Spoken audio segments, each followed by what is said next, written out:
সহজ পদ্ধতিতে গুণ 2 নাম্বার নিয়ম, ঠিক আছে? কালকে আমরা শিখছিলাম কি 1 নাম্বার নিয়ম, আজকে শিখবো 2 নাম্বার নিয়ম। দেখো এখানে কত আছে বলো, গুণ কত? আর গুণক কত আছে? এখন আমাদের এই সহজ পদ্ধতির নিয়ম অনুযায়ী আমরা এই গুণটাকে ভাঙাবো। কি করব? ভাঙাবো। এখন আমরা কিভাবে ভাঙাবো দেখো, এখানে আছে কত? 999। এটাকে রাউন্ড ফিগার, রাউন্ড মানে বুঝছো, যেমন 10, তারপর হচ্ছে 100, 1000, ঠিক আছে, বা 2000, এগুলোকে কি বলা হয়? Round figure. তাহলে এটা কি রাউন্ড ফিগারে আছে? নাই। কিন্তু এটাকে যদি আমরা রাউন্ড ফিগারে নিয়ে করি, দেখো কি আসে। আমরা যদি 999 কে বানাইতে চাই, তাহলে 1000 থেকে যদি 1 বিয়োগ করি, তাহলে কি 999 আসে? বল আসে কি না? আসে। তাহলে আমরা এই 999 মানে কি বলো? 1000 থেকে কত বিয়োগ বলো? 1 বিয়োগ, ঠিক আছে? জাস্ট একটা রাউন্ড ফিগার থেকে আমরা কোন একটা সংখ্যা বিয়োগ করে দেব। হ্যাঁ, আচ্ছা, তাহলে আমরা এই 999 কে কি লিখতে পারি? 1000 বিয়োগ কত? 1। এটাকে ব্র্যাকেটে রাখবো। এরপরে গুণ কত আছে? 410।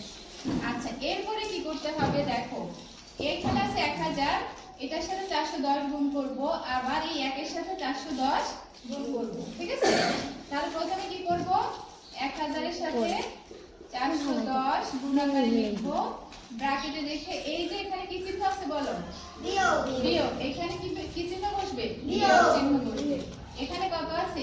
1, আর এখানে কত আছে? 410, ঠিক আছে?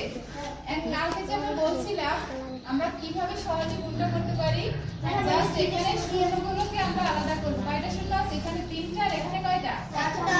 একটা, টোটাল কয়টা হয়? 4টা শূন্য দিয়ে দিলাম, ঠিক আছে? এটা হচ্ছে সহজে নিয়মের কি, ওই যে আলাদা করছিলাম এই সহজ পদ্ধতির 1 নাম্বার অনুযায়ী নিয়ম, যে আমরা শূন্যগুলো কি করছি? আলাদা করে দিচ্ছি। তাহলে এখানে আমরা কি করলাম? শূন্যগুলোকে আলাদা করে দিলাম। তাহলে কি রইল বলো? এখানে 1, আর এখানে কত? 41। তাহলে 1 এর সাথে 41 গুণ করতে পারি না? 41 এর সাথে 1 গুণ করলে কত হয়? 41। এই 41 আমরা পিছনে বসিয়ে দেব। এখানে কত আছে? বিয়োগ চিহ্ন। এরপরে এখানে কি এই শূন্য আছে? এখানে একটা শূন্য আছে, তাই না? ওই শূন্যটাকে আমরা কি করব? আলাদা লিখব। আর এখানে আছে 1, আর এখানে কত আছে? 41। 41 আর 1 গুণ করলে 41। এখন আমরা সহজে কি করতে পারি? বিয়োগ করতে পারি। দেখো, শূন্য থেকে শূন্য বিয়োগ করলে কত হয়? শূন্য থেকে 1 বিয়োগ করা যায় না। তাহলে আমরা কি করব? 10 ধরব। তাহলে 10 থেকে 1 বিয়োগ করলে কত হয়? 9। এখানে যে 1 ধরেছি সেটা এটার সাথে যোগ করলে কত হয়? 5। আবার 10 থেকে 5 বিয়োগ করলে কত হয়?